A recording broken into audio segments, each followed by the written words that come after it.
Demandez-vous la chose suivante. Si demain, un de mes clients obtient à peu près 100 000 euros d'indemnisation, on est sur ces ordres de grandeur quand on est suspendu à peu près 20 mois, quelle sera, d'après vous, la réaction des autres soignants ?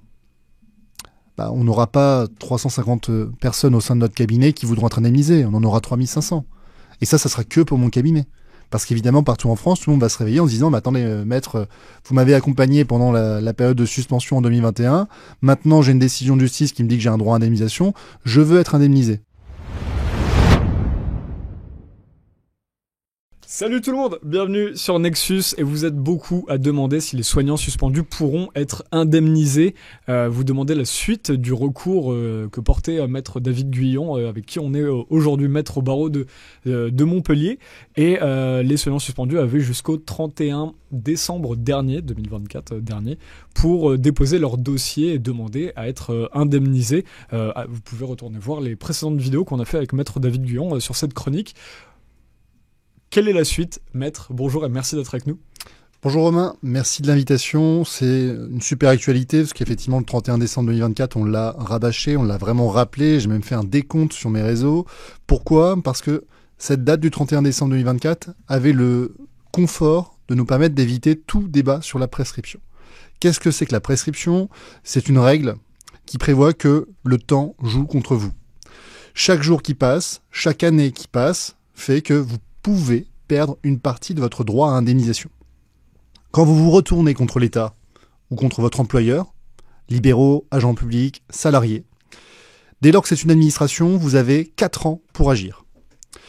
On a développé dans une émission qui était assez longue sur ma chaîne, mais qui méritait d'avoir été très précise, les 2 possibilités qui s'offraient à nous. Première possibilité, le point de départ de la prescription, c'est le jour où vous êtes suspendu.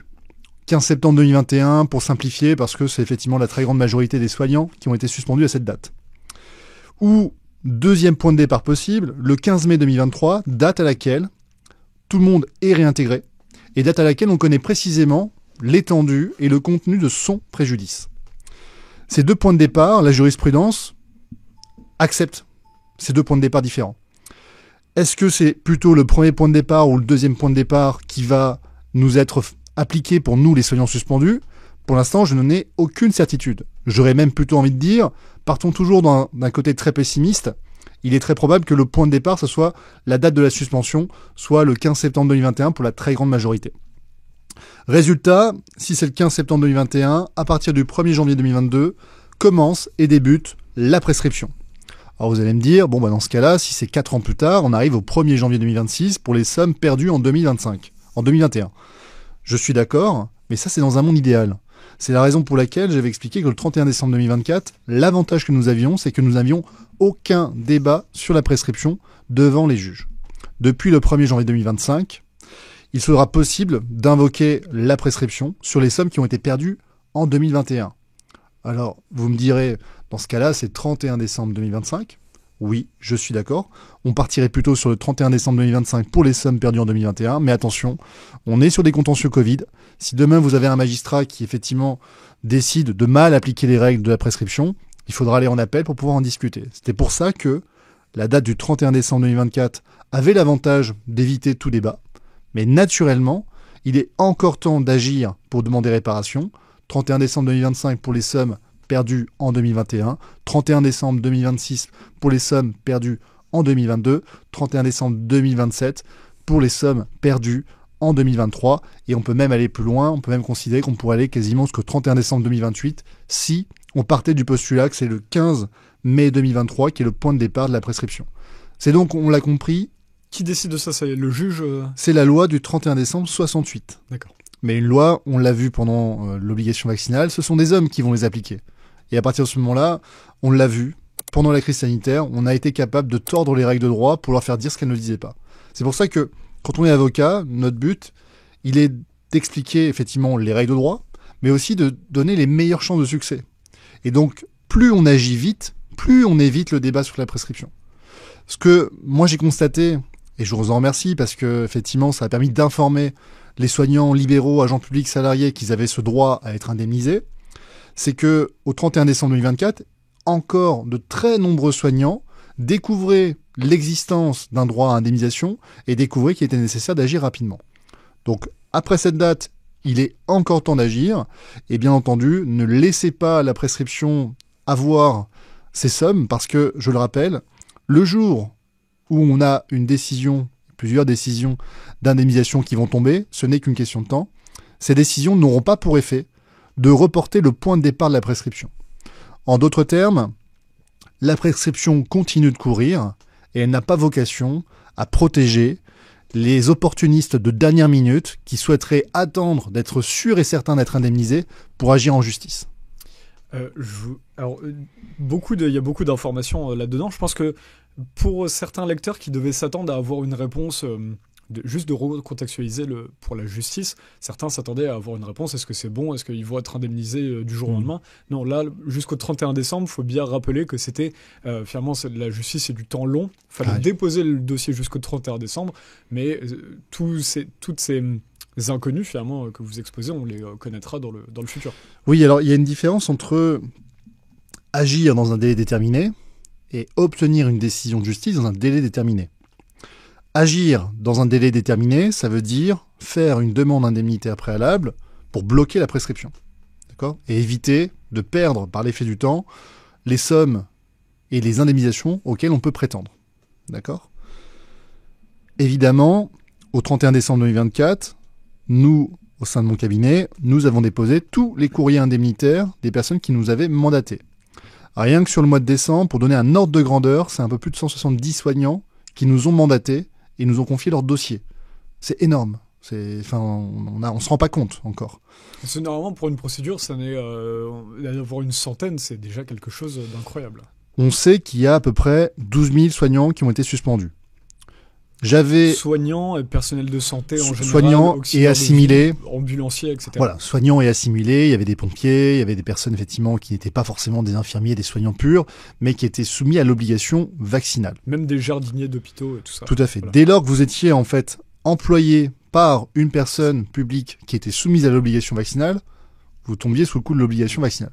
Quelles que soient vos fonctions, quel que soit l'endroit où vous travaillez, le 2 mars 2022, le Conseil d'État avait tranché, il a dit on ne distingue pas selon la nature de vos fonctions, selon l'endroit où vous travaillez. Dès lors que votre employeur est soumis à l'obligation vaccinale, vous l'êtes également. Bon, acte, très bien. En octobre 2024, moi j'avais déjà un peu plus de 200 soignants que j'accompagnais dans le cadre des recours indemnitaires. 200 soignants qui sont venus nous voir depuis le 15 mai 2023, date de la réintégration. Donc ça faisait déjà beaucoup de soignants pour un cabinet qui a quand même une taille modeste, on a une dizaine aujourd'hui au sein du cabinet. 175 soignants qui arrivent en l'espace d'un mois, c'est énorme, c'est un accroissement d'activité qui est vraiment gigantesque. Vous avez réussi à gérer autant de dossiers ? On a géré parce que jusqu'à 23h58 le 31 décembre, j'étais au cabinet en train d'envoyer les courriers. Pendant les fêtes de Noël. Pendant les fêtes de Noël, j'en ai pas énormément profité, mais j'ai bien compris que c'était exceptionnel et surtout j'ai bien compris qu'il y avait des personnes qui découvraient jusqu'à la dernière minute cette fameuse date du 31 décembre 2024. Moi, ce que je veux dire aux personnes qui nous regardent aujourd'hui et qui n'ont pas pu faire valoir leurs droits au 31 décembre 2024, c'est qu'il est encore temps. En revanche, la prescription continue de courir. Donc n'attendez pas le 31 décembre 2025 pour nous contacter. Ce serait dommage de rater une nouvelle fois l'opportunité d'être indemnisé. Et si vous attendez une décision de justice rapidement, demandez-vous la chose suivante. Est-ce qu'un gouvernement et un État qui n'a pas souhaité indemniser des soignants jusqu'à maintenant auraient un intérêt à le faire avant que la prescription soit totalement acquise ? Clairement non. Ce serait stupide, j'ai envie de dire. On sait aujourd'hui que la stratégie va être la suivante. Il va être nécessaire à un moment donné d'indemniser les soignants. Dans d'autres États, ça a été le cas.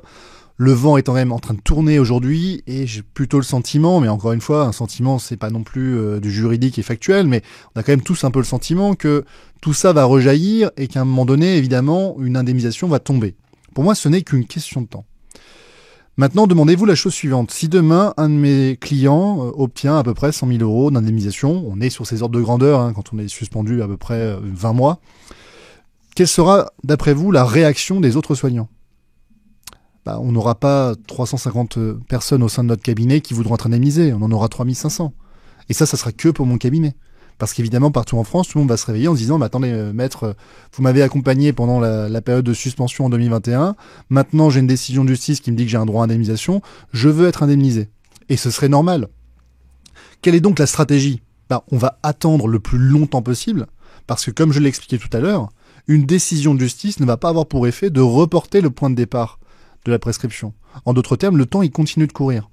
Et si vous agissez trop tard, même si vous découvrez l'existence d'un droit à indemnisation qui sera confirmé par les décisions de justice, et c'est qu'une question de temps, eh bien malheureusement pour vous, vous ne pourrez pas bénéficier de cette jurisprudence. Donc c'est la raison pour laquelle il ne faut pas attendre une décision de justice, parce que les magistrats ont aucun intérêt à rendre rapidement ce type de décision. Parce que demain, ça veut dire quoi? Ça veut dire qu'ils vont être submergés de recours partout en France, et qu'on passerait d'un recours assez anecdotique, quelques centaines de requérants en France, c'est pas non plus le drame, à des recours de masse, dans lequel effectivement les juridictions seront submergées par des personnes qui décideront d'obtenir justice. Et alors, vous venez de dire, justement, faut pas attendre 2025, parce que donc ça veut dire que plus on le demande tard, moins on pourrait être remboursé. Plus on demande tard, et plus il va falloir se battre sur la prescription. D'accord. Encore une fois, c'est pas parce que le temps passe qu'on perd automatiquement. Ok, je l'ai dit. La date du 15 mai 2023 pourrait être aussi le point de départ de la prescription. D'ailleurs, c'est en ça que moi je plaide. Il y a plein d'inconnus. Voilà. Évidemment. Donc, mais ça veut simplement dire que dans l'équation, il y a ce débat en plus. Vous avez dit que les juges, on pouvait tomber sur, enfin vous pourriez tomber sur des juges qui jugent mal. Je ne sais plus le terme que vous avez utilisé il y a 3-4 minutes. Est-ce que ça veut dire qu'on peut tomber sur un juge qui est biaisé, quelque chose? Qu'est-ce que ça veut dire? La crise sanitaire, c'est un sujet qui est clivant. D'accord? Clivant, ça veut dire quoi? Ça veut dire que dès lors que vous émettez une opposition, par exemple, sur ce sujet, vous pouvez être rapidement classé comme complotiste ou comme covidiste extrémiste. Je ne sais pas si lequel des deux est mieux d'ailleurs. Mais une chose est sûre, c'est que clairement, aujourd'hui, il faut choisir son camp. Soit vous êtes favorable aux mesures qui ont été prises, et généralement, il n'y a pas vraiment malheureusement de mesures. Soit vous êtes comme moi et vous considérez que la plupart et la très grande majorité des décisions qui ont été prises étaient totalement disproportionnées, et notamment l'obligation vaccinale, qui était inutile, qui était parfois même dangereuse. On a aujourd'hui des personnes qui viennent solliciter la réparation de conséquences dommageables résultant justement de l'injection, et une obligation vaccinale qui était appliquée de manière totalement disproportionnée, puisqu'on ne tenait pas compte de la nature des missions, on ne tenait pas compte de l'endroit où vous travaillez, et on ne tenait pas compte de toutes les alternatives qui auraient pu s'offrir à des personnes qui auraient pu ainsi échapper à l'obligation vaccinale. Donc on voit bien que c'était pas une problématique de santé publique. C'était un choix politique, et il fallait soumettre, y compris par la violence économique, tous ceux qui étaient contre cette proposition politique. C'est là où effectivement on dépasse, à mon sens, une démocratie. Une minorité politique, certes majoritaire, à l'époque minoritaire, il faut le rappeler, parce qu'elle n'est élue que par 30% de la population, ne peut pas imposer sa force à l'ensemble de la population. C'est plus une démocratie, en fait. À un moment donné, ce n'est plus une démocratie.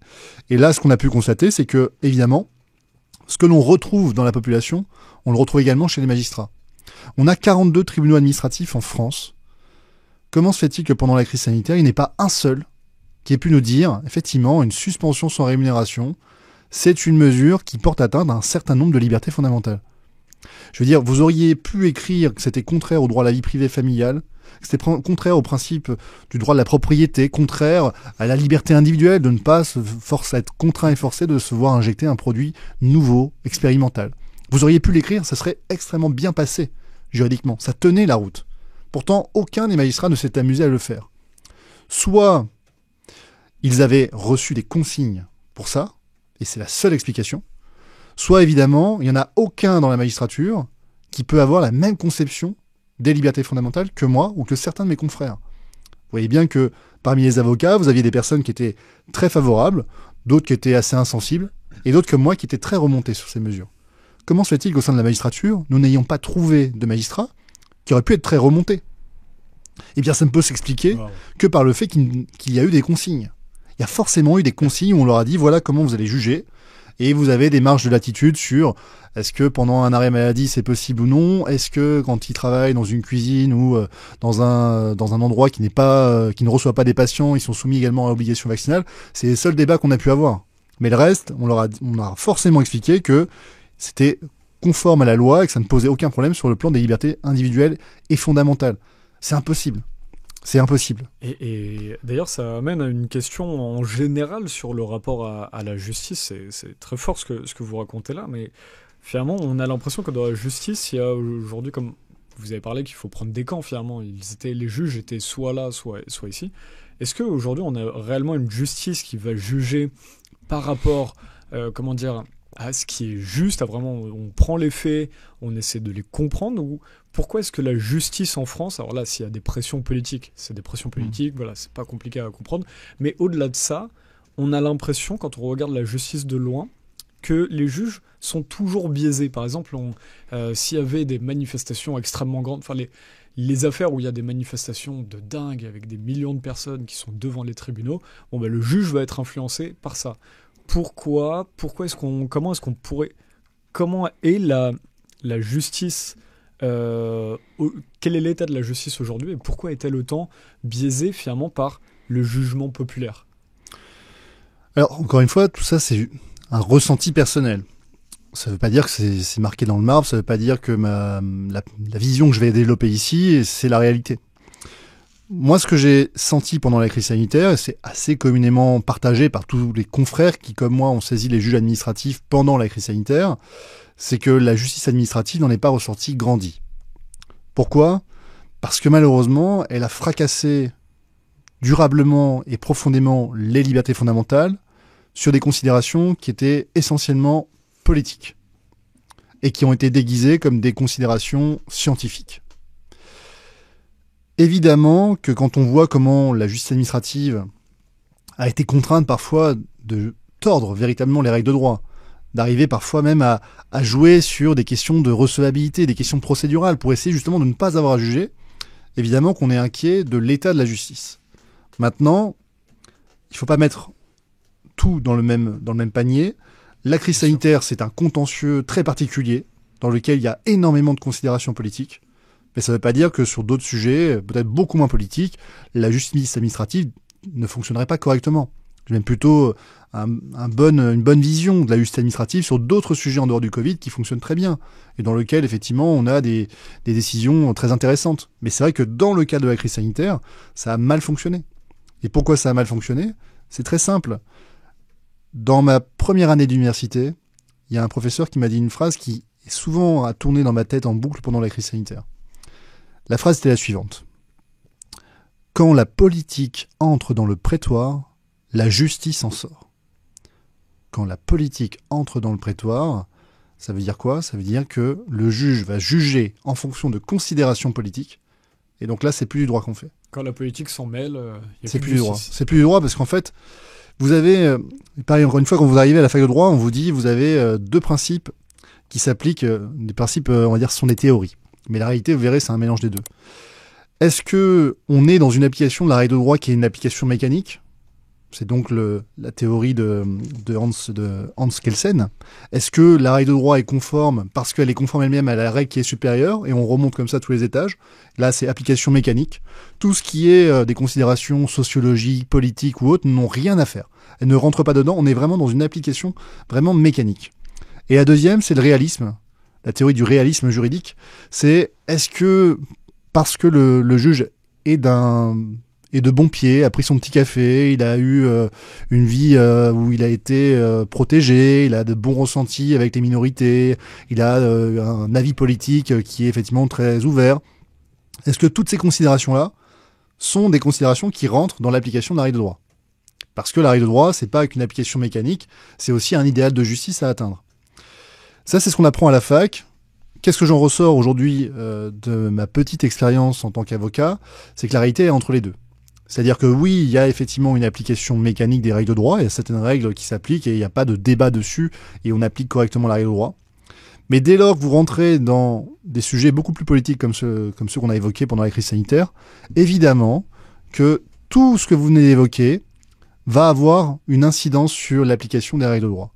Et aujourd'hui, sur la crise sanitaire, on sait que c'est effectivement très piloté, mais c'est aussi parce que tout ça a pu se faire pendant la crise sanitaire que j'estime aujourd'hui qu'avec l'évolution à la fois du climat politique international, du climat politique ne serait-ce que national. Les gens qui ont pris les décisions en 2021 sont en train de disparaître du pouvoir. Eh bien, j'espère que grâce à tout ça, on va réussir à obtenir une réparation pour les soignants, parce que ce ne serait que justice.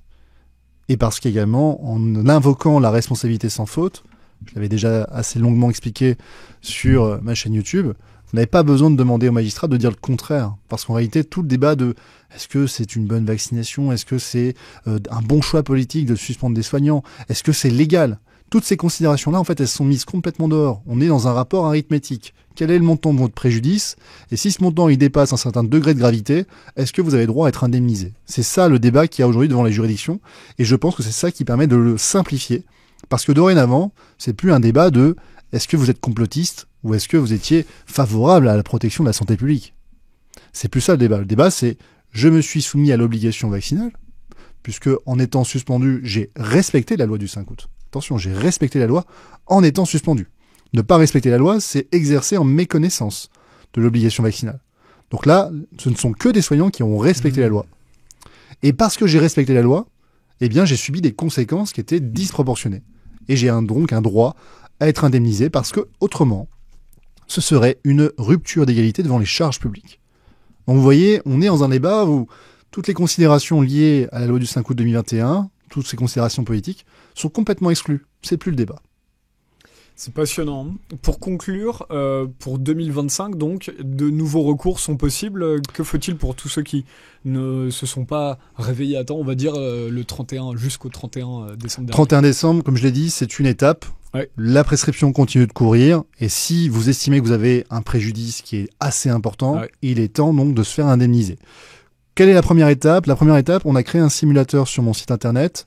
Vous rentrez la rémunération nette mensuelle à peu près que vous aviez en moyenne, et vous calculez le nombre de mois où vous avez été suspendu. Au-dessus de 20 000 euros, ce qui va être le cas parce que vous êtes suspendu quand même assez longtemps. Tout suspendu, personnel de santé, oui, tout ce qu'on a dit. Soignants libéraux, salariés, agents publics. Tout le monde est éligible. Simulation, on fait une simulation. On fait la simulation. La simulation, elle est 100% gratuite. Vous testez, nombre de mois suspendus. Sur votre site? Sur mon site, oui. C'est David Maître. Oui, guyon-avocat.fr. Vous arrivez, il y a un outil de simulation qui est facile et accessible, et ça vous permet déjà gratuitement d'avoir quelques informations. En dessous de 20 000 euros, en général, je déconseille de m'appeler, sauf si évidemment vous avez de très faibles revenus, parce que 20 000 euros pour quelqu'un qui gagne 500, 600 euros par mois, en fait c'est la totalité de ses revenus sur 20 mois. Mais en général, 20 000 euros, c'est quand même le médian, puisque c'est un chiffre qui est assez médian, puisqu'en réalité, en dessous de 20 000 euros, c'est soit la suspension n'a pas duré trop longtemps, soit les personnes ont réussi à travailler, ont réussi à faire autre chose, et donc ont limité leur indemnisation. Ce qui, encore une fois, est tant mieux pour eux, ça veut dire qu'elles ont réussi à ne pas être plongées dans la précarité la plus totale.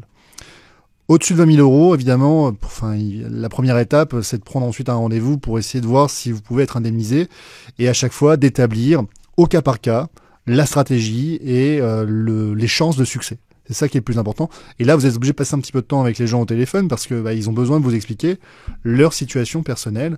Chaque situation étant différente, ce sont des recours qui sont individualisés. Merci Maître d'avoir pris le temps, c'est passionnant et effectivement n'hésitez pas à vous prendre le droit, prendre son propre droit entre ses mains, c'est vraiment un outil démocratique aussi pour protéger vos propres droits, donc n'hésitez pas à vous rendre sur son site, n'hésitez pas à partager la vidéo aussi, vous êtes beaucoup à nous regarder, à ne pas la partager, à aller sur son site directement, alors n'hésitez pas, ça nous aide énormément, à bientôt, merci Maître. Merci.